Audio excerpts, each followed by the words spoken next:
Tonight we're talking about the late or the middle and late Geonic period.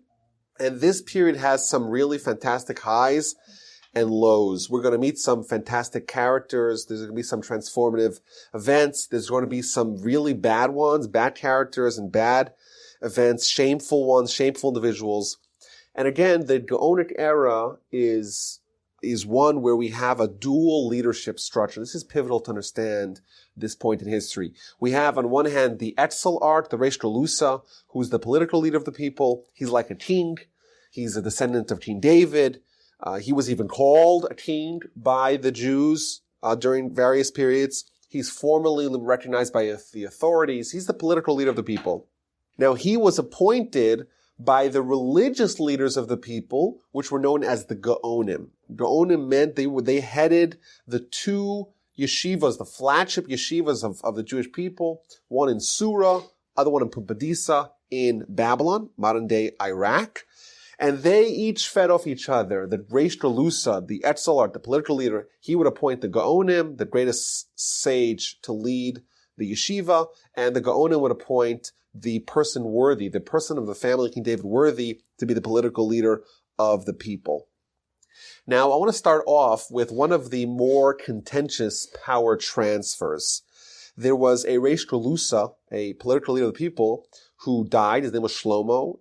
And authorities differ as to whether or not he didn't have any sons or he had sons but weren't worthy. Either way, there were no sons that were capable of being his successors, but he had two nephews that were worthy. One of them, the older one, his name was Anan, and he was a more brilliant scholar and maybe more gifted, more consummate a choice, but there were questions about his character and his belief. And his younger brother, Hananiah, while he wasn't as brilliant of a genius as his older brother, still he was remarkable in his character and his modesty. So they chose the younger brother and they rejected the older brother. And of course, right now, the Jews of Babylon are living under the Muslim empire. The Muslims now basically controlled the majority of the world in which the Jews were living in. And they confirmed the decision of the Geonim, and they told Anan, I'm sorry, young man, but you have been rejected, and you go on to be a regular citizen. Now, he did not take that easily, and he decided to declare himself the Reish Galusa in opposition to the Geonim and in opposition to the ruling parties. Now, the Muslims have very little tolerance for things that they don't like, and that really is not a new thing. That's been around for a long time. So they consider that an act of rebellion. You're going against the official stance of the caliphate. And the self-proclaimed Etzel art, the self-proclaimed Reish Galusa, Anan, is thrown into prison, expedited trial. They're going to execute him at the end of the week. In prison, he has this fateful encounter with a Muslim prisoner who was somewhat of a jailhouse lawyer. And he advises him that during the trial, he should tell the caliph that he really represents a different religion. And while his brother is the Reish Galusa, the official representative of the Jewish people, he represents a different religious movement, and therefore it's not treasonous for him to proclaim himself as the representative of his religion. He took that advice seriously. He gets to the trial. He tells the caliph, I'm not starting up with your rule, with your dominion, with your declaration of my brother as the Reish Galusa, but he represents the Jewish people. I represent a different group. And for whatever reason, the Muslim rulers accepted that claim. They freed him from prison, and they encouraged him to take his rule and run with it, and that became the Karaites. This is the beginning of the Karaite movement. Now, King Solomon famously says, Ein kol chadash tachat hashamesh. There's nothing new under the sun.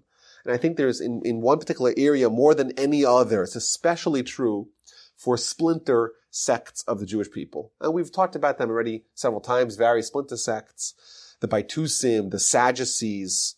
What the Karaites basically did is take the extinct Sadducee philosophy and ideology and just fast forward 700 years and reimpose it once again in Babylon.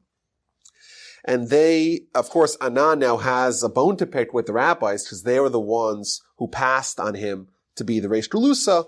So he says, I'm inventing a new religion, and the religion is going to eschew the rulings of the rabbis and the oral Torah, and we're going to go with the literal word of the Torah, and only the Tanakh, and thus the term Karaite, from the word kara, which means to read, they were scripturalists. They say we are only following the literal word of the Torah. And as we see again and again throughout Jewish history, if there's ever a movement, ever a ground swelling to question tradition, it's always going to gain a certain degree of traction. So all the former Sadducees come out of the woodwork, all the malcontents, all the people that are disenchanted with life, they join this movement and it becomes moderately successful. Now it's interesting, Maimonides, when he has his discussion of the various splinter sets of Judaism, he lumps both the Baitusim and the Sadducees of yore along with the Karaites in the Geonic period, and he writes, quote, each one of the students of Tzadok and Baitus, they pretended that they only believed in the written Torah and only rejected the oral Torah, and they also questioned the transmission of the oral Torah. That's what they said. That's what they professed. They professed that we're following the Torah, not the oral Torah. That's what they professed. Says the Rambam, they only did this to cast off from themselves the orally transmitted obligations of the decrees and the enactments. Since they weren't able to reject the whole Torah, they only rejected the oral Torah. What he's saying, and it's actually borne out by their behavior, is that they weren't interested in upholding as much as casting off.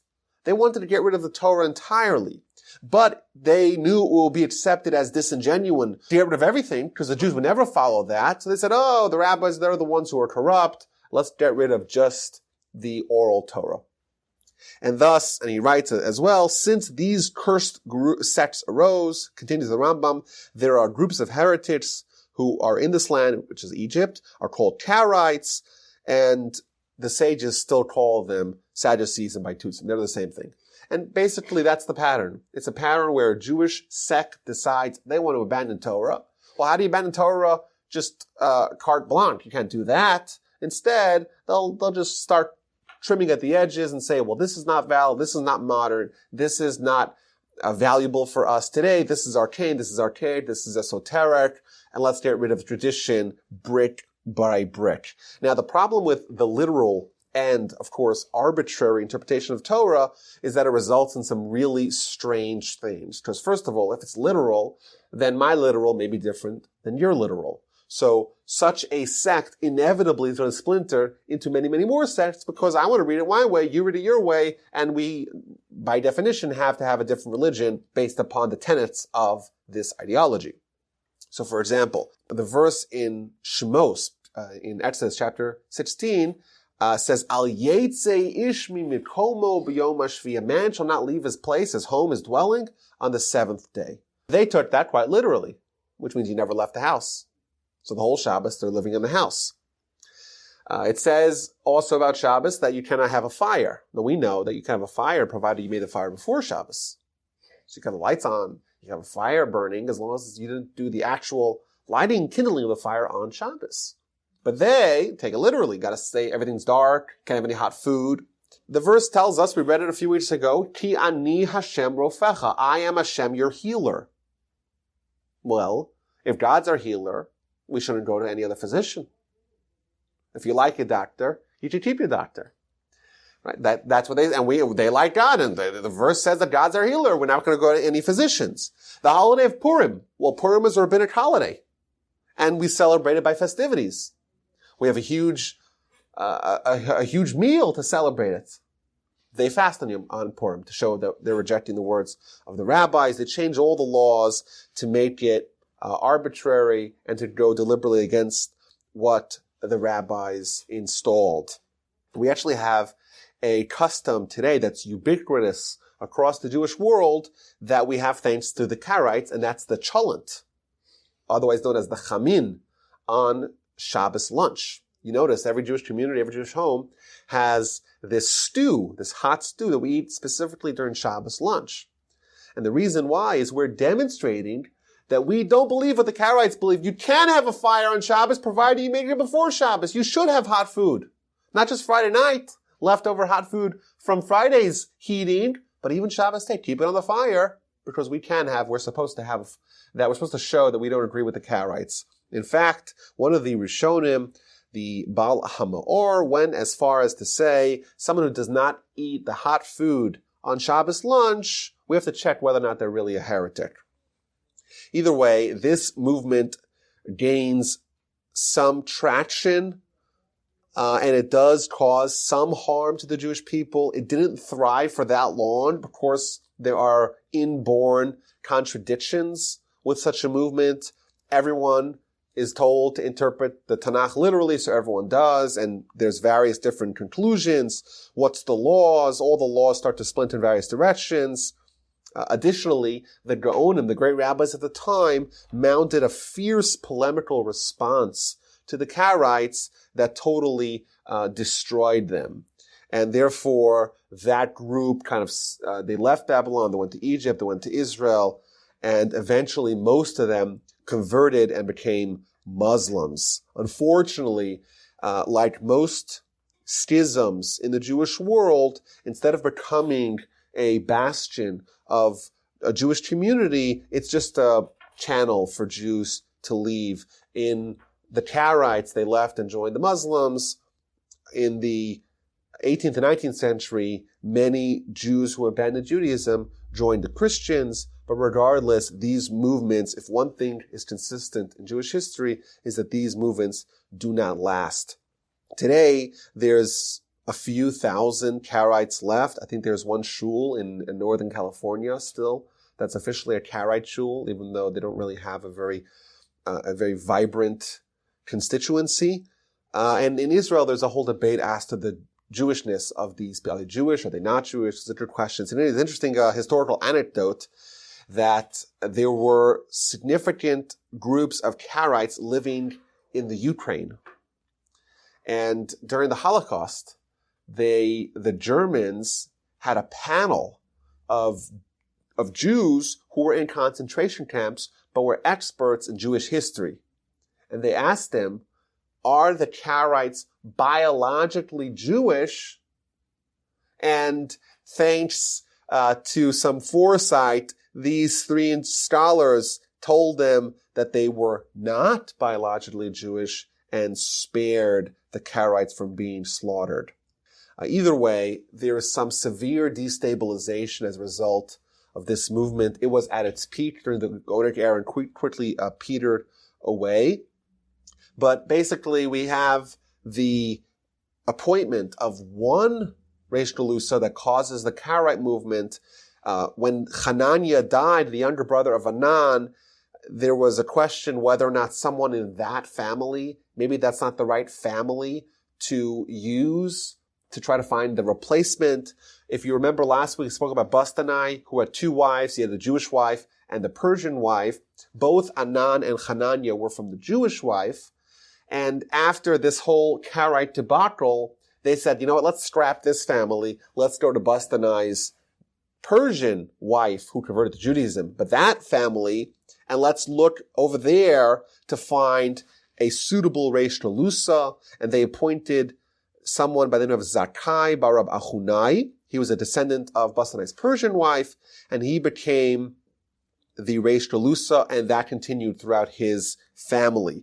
Problem is that there were questions, lingering questions as to whether or not he was even Jewish. Remember, Bastanai, they took the daughter of the deposed Persian Sicilian king and gave it to the leader of the Jews as a token. Now, she converted, granted, but it's a question of conversion because she only converted to marry the Jew.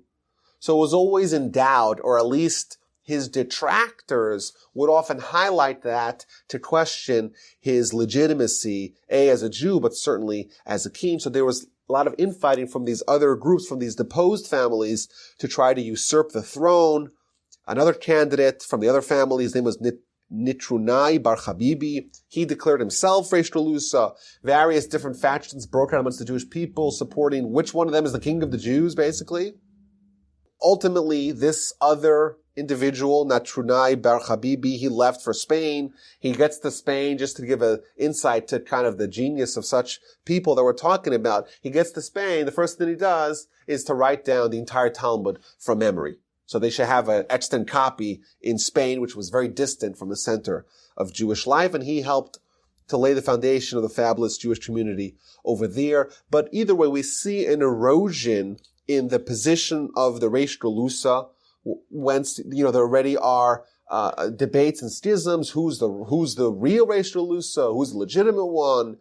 And then the Muslim rulers, they did something which permanently weakened the position by essentially defanging it of its power. There was another conflict between two individuals. Who's going to be the Reish Galusa? They come to the Muslim rulers and they say, instead of mediating between the two, they made a new rule that every minimum of 10 people from every non-Muslim religion could appoint their own official leader that will be recognized by the caliphate. So essentially now every minion of Jews could say, we have this guy as our leader, and that will be recognized by the authorities, and thus the Jews are no longer going to be politically united under one Reish Galusa, and the counterweight, so to speak, of Jewish leadership is going to go heavily in favor of the rabbis. And this is a pattern that we do see many times throughout history. Whenever you have the political and religious leaders jockeying, vying for primacy amongst the Jews, very often there's going to be these shifts where the political leaders may initially have tremendous power, and it's going to move its way over from kings, from monarchs, from the Hasmoneans, etc., to the Sanhedrin and the great rabbis. So the Reish Galusa, they no longer have the royal support, and even the family that's ensconced in that office is somewhat of a dubious, somewhat of a questionable family, and thus the prestige and the influence of the great yeshivos, they rise correspondingly. I want to take a look at some of the great Titanic personalities who were great visionaries, of course, but also made very tremendous, significant literary contributions that resonate and inform and inspire until modern times. Remember, the leadership role of the Geonim was exemplified in many ways. They headed the yeshiva, but also they were the one-stop shop for any question that any Jew may have anywhere in the world. And that's the responsa, where people would write queries, and they would write responses that would give the halacha for the Jews all over the world. An interesting aspect of this process was that the ability to answer any question at any time, that, number one, kept Babylon as the spiritual center of the Jewish people, but also it helped them a lot financially, because every Jewish community, they could kind of outsource some of their rabbinic responsibilities to the great Geonim in Sura and Pumpedisa in Babylon. And they would help pay for the financial requirements of the yeshiva. And we're going to see in a little bit, when that gets somewhat weakened, the financial state of the yeshiva is going to go down as well. So let's look at some of the great Geonim of the time. One of them is Rav Amram Gaon. Amram, like the father of Moshe. And his major contribution is the Seder Rav Amram Gaon. Now we know the men of the Great Assembly, they did a lot in the realm of formalization of Jewish practice. So the Siddur, the book of Jewish liturgy, prayer, that was written by the men of the Great Assembly. But it was written, but it was never widely available. You can't go to ArtScroll and buy a copy in the 650s, right? So it was mostly memorized. And today we have the chazan. What's a chazan? Why do we have a chazan? Well, because in antiquity, there were many times when there were only a few individuals who knew all the words of the prayer and the order of the prayer, because who could memorize all that in their head? So they would be the representative of the people would respond. Now today we didn't get rid of that, even though we all have a siddur, we could just read it from the siddur. We still kept that alive. But it was never formal, it was never written down. So whenever things are not finalized and codified, there's always the risk that disagreements or mistakes or errors can fall in to the text. And a Jewish community in Spain had a problem because they felt that the prayer was a little bit weakened, and they essentially wrote a letter to Rav Amram Gaon, who was the Gaon in Babylon at the time, and they wanted some more information, some inspiration about prayer. And in his response, he wrote an entire siddur. That was his response, an entire siddur from beginning to end, which had the entire text of all the prayer, weekdays, Shabbos prayers, holiday prayers, festivals, fast days, everything in there. Pretty remarkable. And that became the first printed siddur that the Jewish people have had, a very significant development. Another important development, the Aruch, which is a dictionary for the Talmud. We've seen last week that in the Geonic era, there wasn't a lot of effort put in to try to explain the words of the Talmud, because most people knew it. But there were some words that were obscure. Remember, the Talmud was written in Aramaic. And the reason why it was written in Aramaic, because when it was written in the 4th, 5th, and 6th centuries of the Common Era, it was written in Babylon, and that was the language of the land there and in Israel, and basically the majority of where the Jewish people were living, that was the common tongue. Well, now you have the Muslims in charge. And the Muslims, they have their language, and that begins to penetrate, infiltrate, and now the Jews are primarily speaking Arabic. And what happens to Aramaic?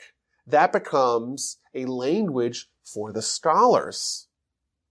And thus, a lot of young Jews, or Jews that are beginning to study, are finding it significantly harder to delve into Talmud because it's written in a foreign language.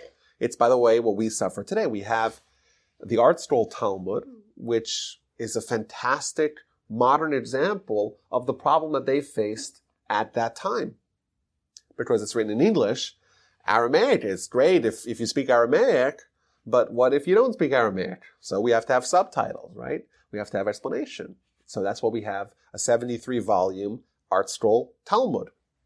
Well, at this time, people still spoke Aramaic, or the Jewish community still spoke it, but there was beginning to be some gaps in the dictionary, understanding of all the words. So he wrote a dictionary in the Talmud called the Aruch, which means it's arranged, it's organized, an organized work of the dictionary of the Talmud. And this was the first of its kind, and it was a forerunner to a much more elaborate work by the same name written a couple of hundred years later. When people today refer to the Aruch, the dictionary of the Talmud, generally they're referring to the latter Aruch, the one that was written in the 11th century. And one figure of the Geonic era that towered above all is Rabbeinu Saadia Gaon. He was one of the later Geonim. He is essentially during the last of the 400 years, last century of the 400 years of the Geonic era. And he actually, of the 100 plus Geonim that reign over this time period, he's the only one to not have been born in Babylon. He was born in Egypt, a place that was not necessarily known as a great Torah center at the time. Now, from a very young age, he demonstrates tremendous Torah genius and also a certain fearlessness to defending Torah. You remember the Karaites, a lot of them left Babylon and went to Egypt. So it became like a hotbed of heresy, and that's where Saadia Gaon rises. So at the time he's 20, he's already written his first book, a book on Hebrew grammar. By the time he's 23, he's written many, many volumes of polemics, of arguments, attacks against the Karaites, and he actually managed to stunt their growth and send them kind of fleeing. The Karaites were never really able to respond to his fiercely lucid and logical arguments against them. They, of course, didn't take that lightly. They would publicly insult him, and they even burned down his house, along with many, many writings. He eventually moved to Israel. There was a dispute in Israel at the time about the Jewish calendar, and he quelled that by writing yet another book. At the astonishingly young age of 46, he moves to Babylon and becomes the head of the yeshiva in Sura. Today, we have 24 books authored by Saadia Gaon, and that's only the ones that have survived the 1,200 years or 1,100 years since he lived. There's many, many more, I'm sure, that we don't have them.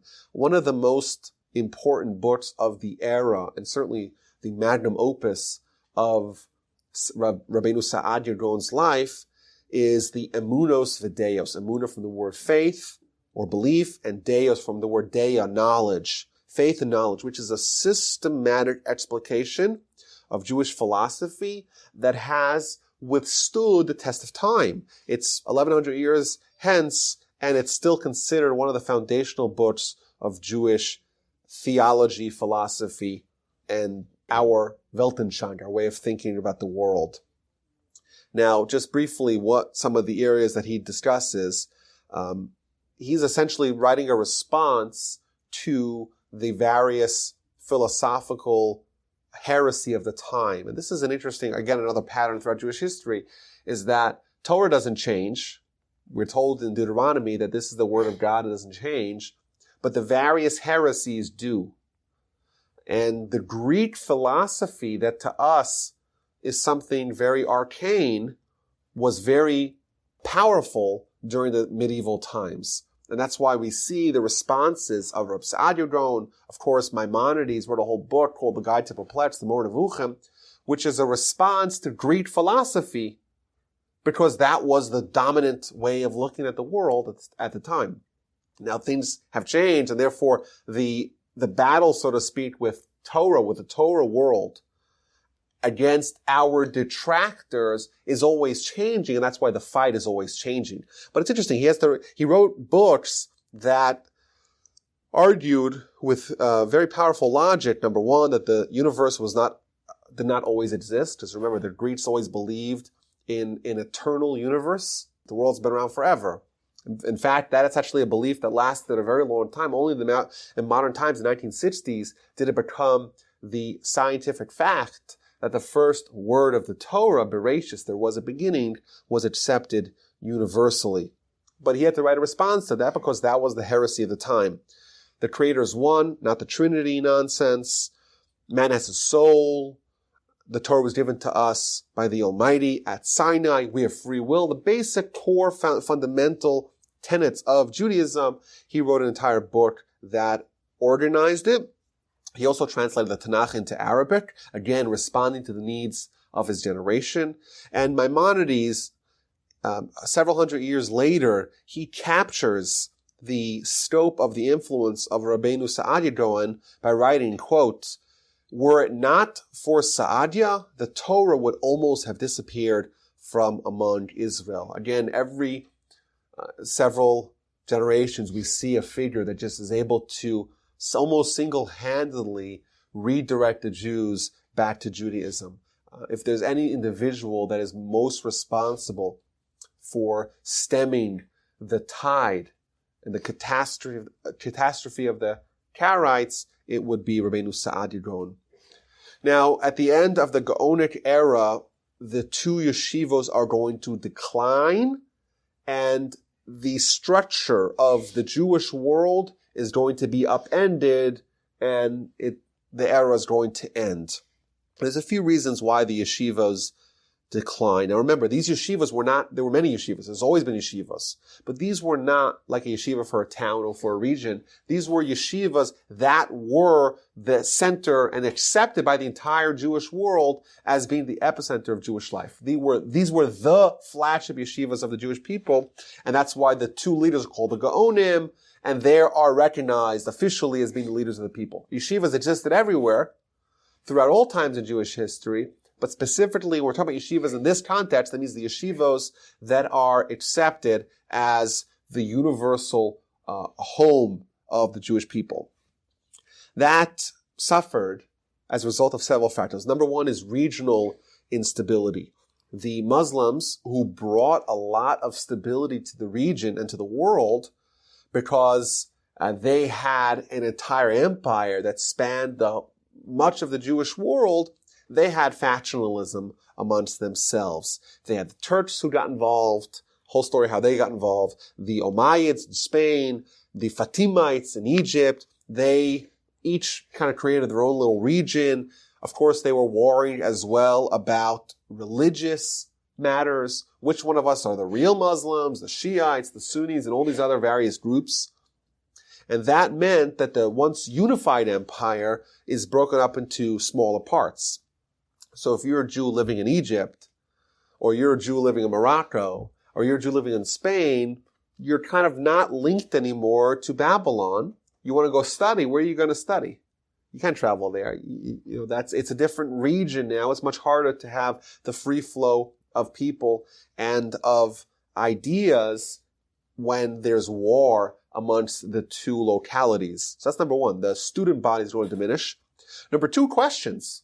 The questions that always made their way from various parts of the world to Babylon started to peter out because of these new conditions.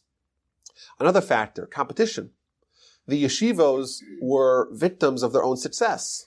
They managed to mold and craft their graduates who came from all over the world to being very competent Torah giants in their own right, who went back to their local hometown and started their own institution.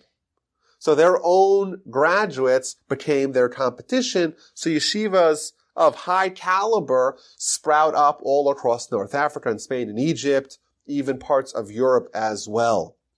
Additionally, Sura and Pumpedisa, that were once not only the spiritual headquarters of the Jewish people, but also large population centers, that begins to change and Jews start moving out of those cities into the main cities, the urban cities, primarily of Baghdad. So the masses of people start leaving, and that weakens the community. And additionally, there is, over various times, a lack of worthy candidates for the Geonim. So, for example, when Rabbeinu Saadia Gaon died, everyone agreed that there's no one who could fill his shoes. So Sura, one of the Twin Towers, one of the two mega yeshivas, had to close down and had to consolidate with the other yeshiva. And for 45 years, in the middle of the Geonic era, one of those yeshivas, Sura, was closed. There were, of course, continual disputes with the Reish Galusa. And lastly, there were financial difficulties. Like we said, the questions helped with the flow of income for the yeshivos. Questions start to slow down, income suffers. The community begins to disperse, a smaller community, a smaller base to fundraise for. And of course, you have the rise of yeshivas elsewhere. And then normally the Jews all over the world would send their tzedakah money to Babylon, but now you got to support your homegrown institutions. And that's essentially a tension that still exists today. You have growing Torah communities, and people say, wait a minute, why are we sending our charity money to Babylon 1,000 miles away when our own kids are going to local yeshivos and we have to support them as well, and the local rabbis and local scholars? Eventually, all these conditions caused Sura and Pumpedisa to move to Baghdad and to abandon their homeland or their home center where they were bulwarks and stalwarts of Torah greatness for 600 years. And they moved to Baghdad, both of them, even though they kept their namesake city as their name. So it was the Yeshiva of Pumpedisa, Yeshiva of Sura, currently located in Baghdad. That's actually a tradition that has been maintained since that time. In the year 1817 in Poland, in a small little shtetl called Mir, a yeshiva was founded. That yeshiva is still extant today with various branches in the United States and in Israel. And the name of the yeshiva is still the Mir Yeshiva, even though it's 1,000 miles from Poland and probably 1,000,000 miles from Poland, not geographically, but ideologically. But they kept the name. So you have names Slobodka. Slobodka was a town in Lithuania. There's a yeshiva called Slobodka today. Telz, Brist. These are all names of towns that are still names of yeshivas today. Hasidic dynasties would do the same. The Ger dynasty, Satmar, all these names. Where did much Satmar come from? Well, they were from a town called St. Mary's. St. Mary's, Yiddishize it, you call it Satmar. And now you move to New York and you're the Satmar branch in New York. Either way, there's another important story here that underscores, or at least embodies, what happened at the end of the Geonic era, and that's the episode of the 4 captives. The yeshivas were suffering from severe economic crises, and when a yeshiva has a financial problem, they have to fundraise. Well, who do you send to fundraise?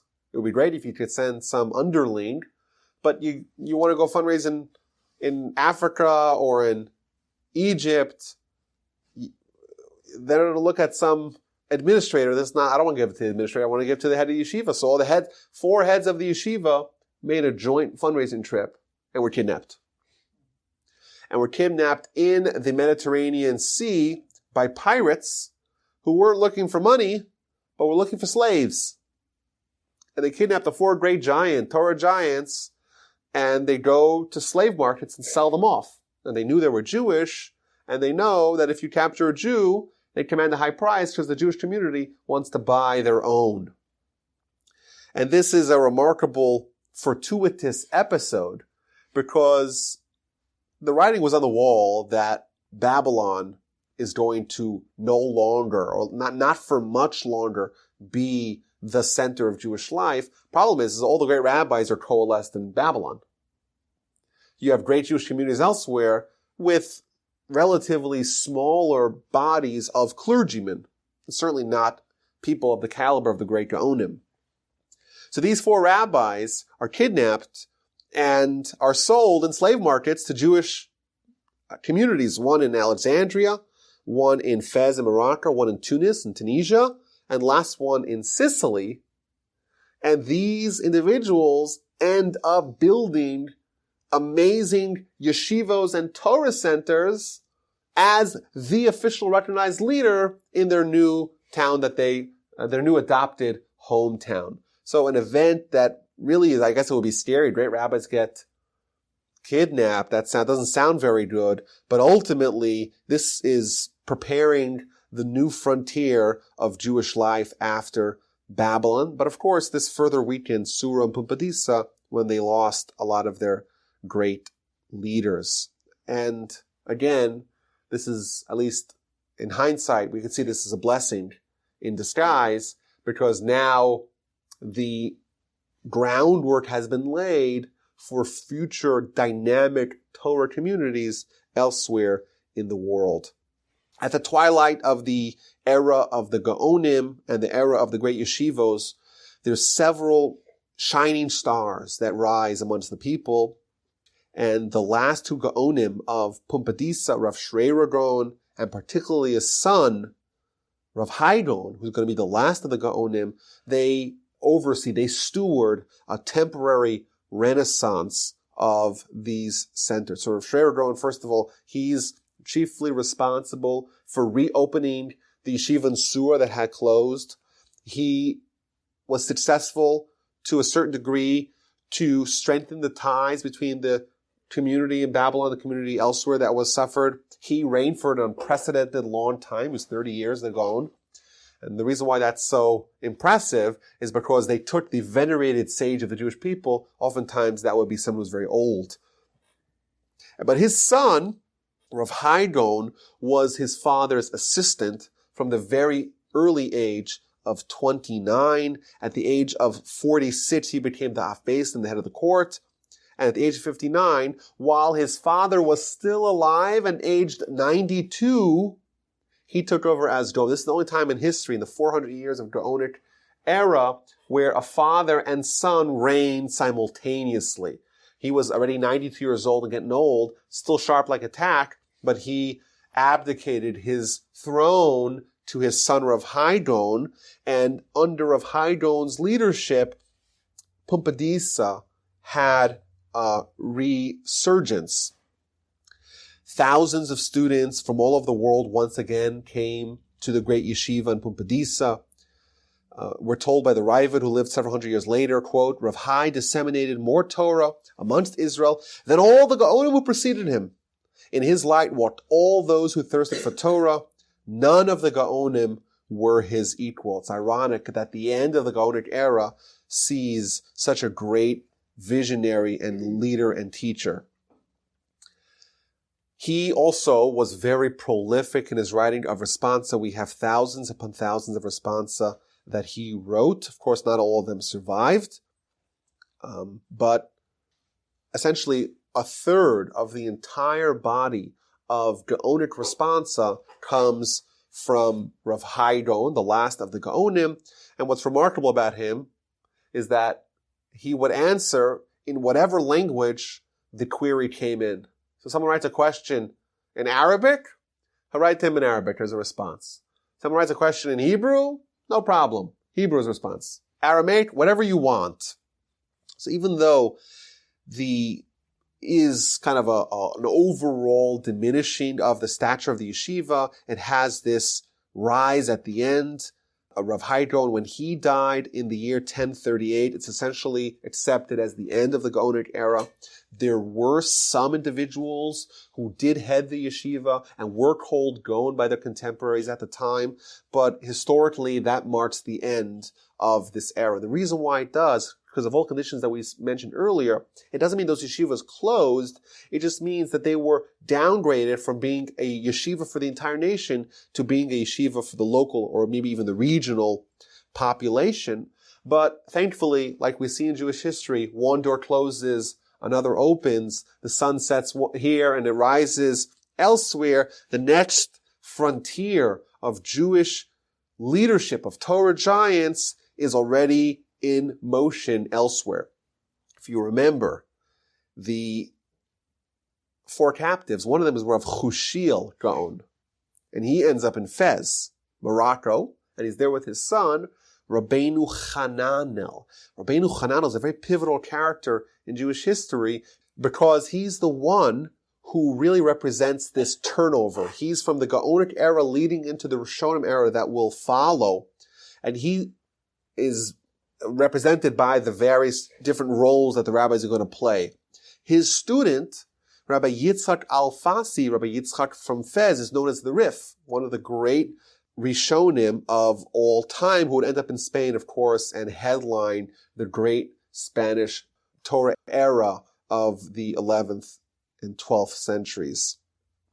2 years after Rav Haidon died, in the year 1040, a baby is going to be born in Troyes, in France, who's going to go on to illuminate the world with Torah. Of course, we're referring to the greatest of the Ashkenazic Rishonim, Rabbi Shlomo ben Yitzchak, known everywhere by his acronym Rashi, and he is going to headline the next era of Jewish leadership, and that's going to be the Rishonim. So again, during the era of the Geonim, it was a cementing of the Talmud as being the official recognized work of the oral Torah. You see a lot of tremendous innovations by the great Geonim, a lot of unparalleled geniuses. Of course, the role of the Geonim of the time is to answer questions, because the population, most of them already knew the Talmud. The Talmud was well known to all. In the next era of the Rishonim, there's going to be tremendous Herculean efforts to write commentaries on the Talmud and also to formalize, organize, and codify halacha.